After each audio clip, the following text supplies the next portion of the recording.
Shalom, selamat pagi Bapak Ibu, saudara sekalian yang saya kasih dalam Yesus Kristus. Pagi ini saya ada di Kubuk 2 bersama dengan Badan Pekerja Klasis Debula untuk melakukan satu kegiatan rapat evaluasi pelayanan tahunan atau PPL. Dan saya mau bagikan kebenaran firman Tuhan kepada kita semua. Karena itu sebelum kita mendengar firman, mari kita berdoa. Tuhan Yesus, terima kasih atas waktu ini dan kami siap menikmati firman-Mu. Engkau tolong kami dan bukakan hati kami untuk mengerti firman pada pagi hari ini. Ini kami dan kami siap sambut berkat firman Tuhan pada pagi hari ini. Ini kami dan kami berdoa mengucap syukur untuk firman yang kami mau dengar ini. Haleluya. Amin. Bapak Ibu Saudara, saya senang sekali kembali lagi hari ini kita akan mendengar kebenaran firman Tuhan dari 1 Korintus pasal 12 ayat 4. Ada rupa-rupa karunia, tetapi satu roh.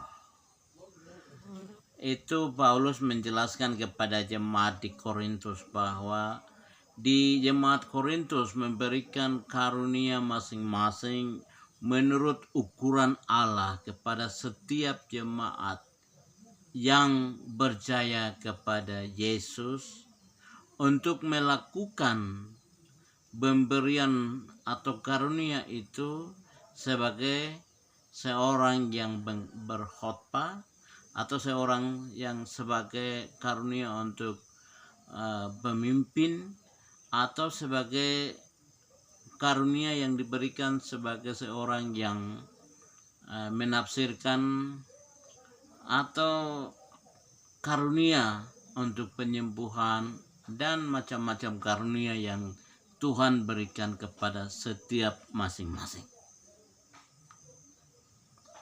Kepada saudara, ayat 6, 7, 8, dan 9, 10 menjelaskan karunia-karunia, berbagai karunia yang diberikan kepada setiap kita masing-masing.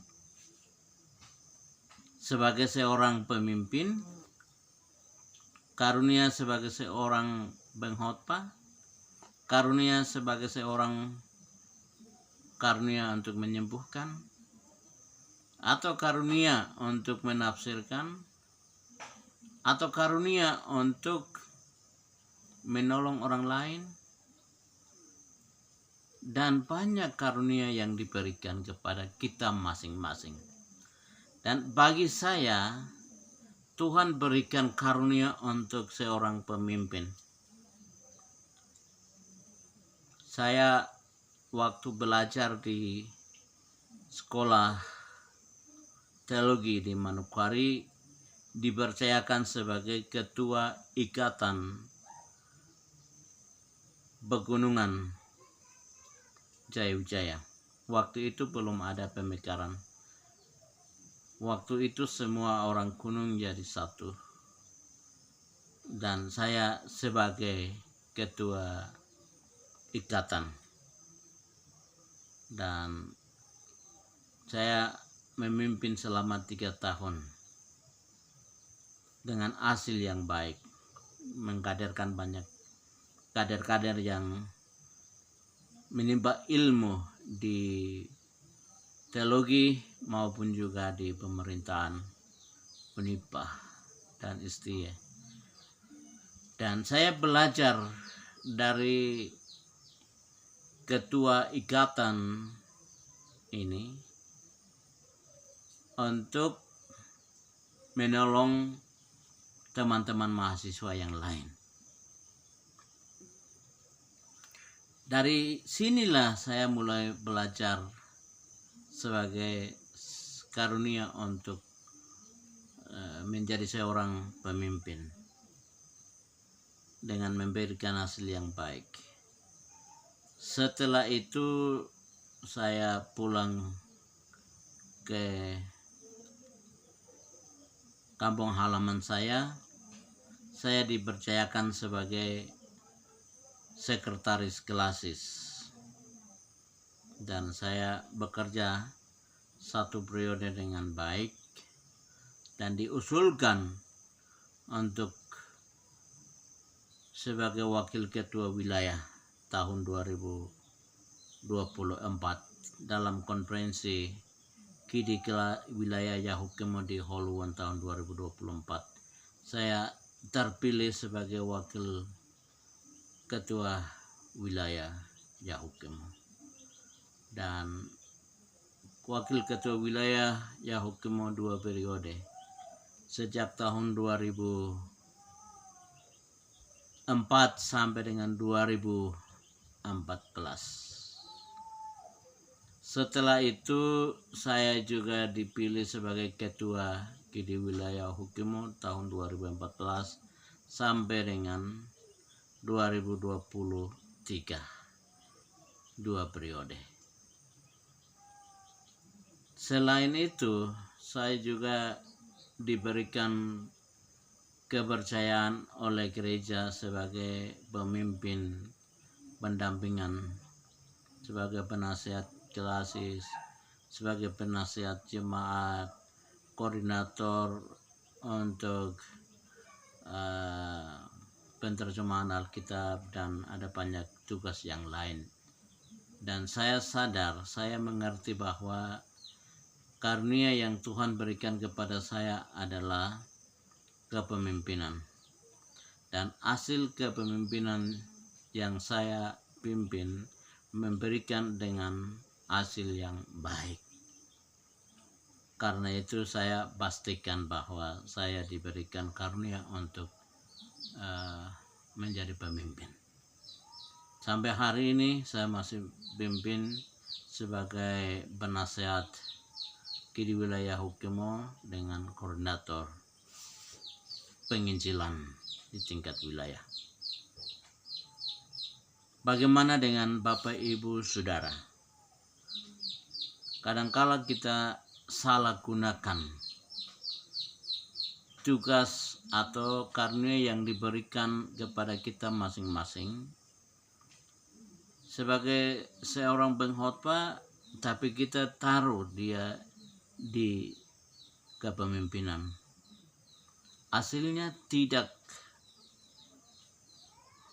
sukses atau tidak tuntas, atau dia sebagai seorang menafsirkan, tapi kita taruh dia sebagai diaken jemaat, atau dia sebagai gembala, atau sebagai pemimpin, tidak semaksimal apa yang diharapkan.